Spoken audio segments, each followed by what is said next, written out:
Streets of Manchester has grown into a haven for the homeless.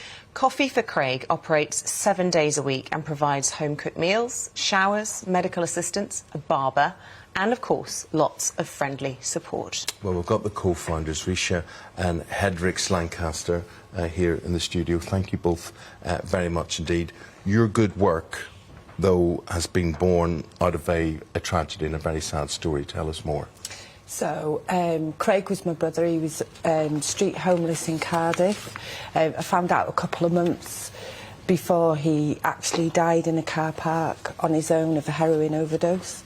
So I put out a Facebook, if you see someone who's street homeless, give them a cup of coffee, say it's from Craig, to try and start sort of an urban myth, really, and make sure he didn't die in vain. And it just exploded from there, really. It was very simple, but has it been effective, Hedrix?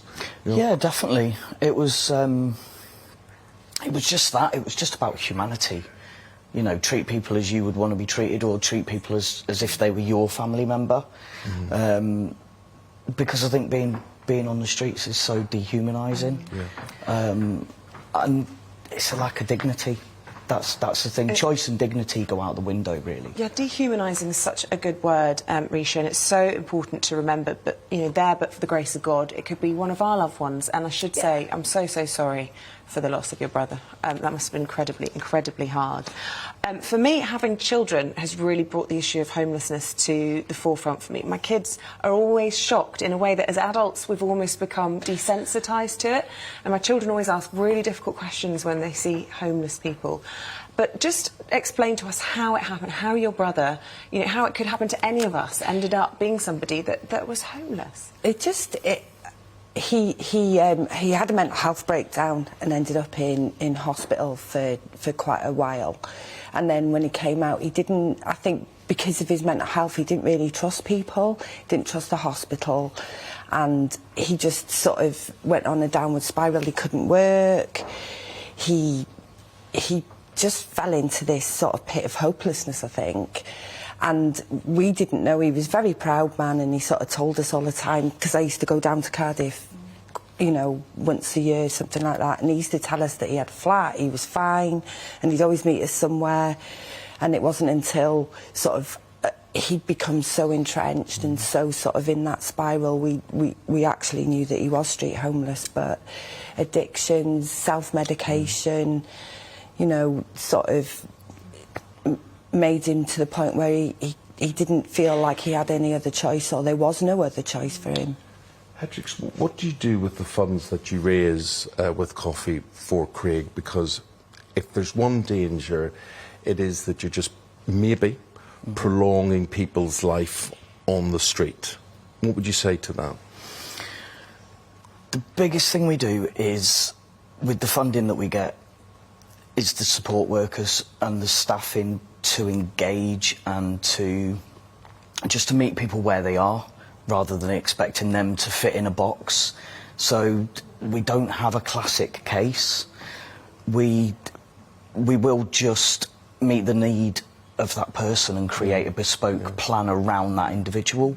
And it might be that it takes us 4 years to kind of break down those barriers before we can actually you know, start to create a plan to move on and get them off the street. What we're looking at there is, you know, these are the streets of Manchester, but this could be anywhere. This could be anywhere around the country, and people are very familiar with that sort of thing. But people often don't know how to react. You know, when you see it, there is an embarrassment, and you're telling us about your brother and him as a human being, and him before heroin took control of him and took him away from you. Yeah. I think the biggest thing is to treat people like they're human, like they are your brother or your uncle or your mum or your sister. And I think for me, I think what was so potent, I spoke to a lady who was on the street, and she said the worst thing was that people just ignored you and dehumanised you. Yeah, and she said she felt like a pigeon, which really hit home to me. So even if you haven't got anything to give, or if you know, you haven't got time to stop and give someone a cup of coffee, respect, smile, just let on to people, say hi. I've seen you. Well, Yeah. You have a Can I- street kitchen in Piccadilly Gardens 3 nights a week. there. No, not anymore. Not no, anymore. we've got our own We've grown. building. We've grown. Right, so massively. where are we at?